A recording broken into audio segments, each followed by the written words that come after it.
ಏನು ಪಾರ್ಥ, ಚೆಂಗಣ್ಣಿನಿಂದ ಕೆಕ್ಕರಿಸಿ ನೋಡಿ ನನ್ನನ್ನು ಗೆಲ್ಲಲಾರೆ. ಈಗ ಆ ಶಕ್ತಿ ನಿನ್ನಲ್ಲಿಲ್ಲ. ಪರಮ ಪತಿವ್ರತಿಯನ್ನು ನಿಂದಿಸಿದ ಮರುಕ್ಷಣವೇ ನಿನ್ನ ಪುಣ್ಯವೆಲ್ಲ ಉರಿದು ಹೋಗಿ ಪಾಪದ ಮೂಟೆ ನಿನ್ನ ಹೆಗಲು ಹತ್ತಿದೆ. ಎತ್ತು ನಿನ್ನ ಗಾಂಡೀವ, ಹೂಡು ಪರಮೇಶ್ವರನು ಕೊಟ್ಟ ಆ ನಿನ್ನ ಪಾಶುಪತಾಸ್ತ್ರ. ಶಿವನನ್ನು ಗೆದ್ದ ನಿನ್ನ ಶೌರ್ಯ ನನಗೂ ಸ್ವಲ್ಪ ತಿಳಿಯಲಿ, ಅಥವಾ ಶಿವನನ್ನು ಗೆದ್ದೆ ಎಂಬ ನಿನ್ನ ಅಹಂಕಾರ ನನ್ನಿಂದಲೇ ಮಣ್ಣಾಗಲಿ. ಮದಾಂಧ, ಅವರಿವರನ್ನು ಕೊಂದೇ ಎಂಬ ಅಹಂಕಾರದಿಂದ ಕೊಬ್ಬಿದ ಮೂರ್ಖ.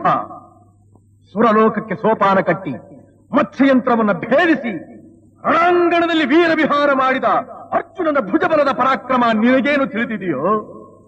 ಯಾರು ತಿಳಿಯರು ನಿನ್ನ ಭುಜಬಲದ ಪರಾಕ್ರಮ?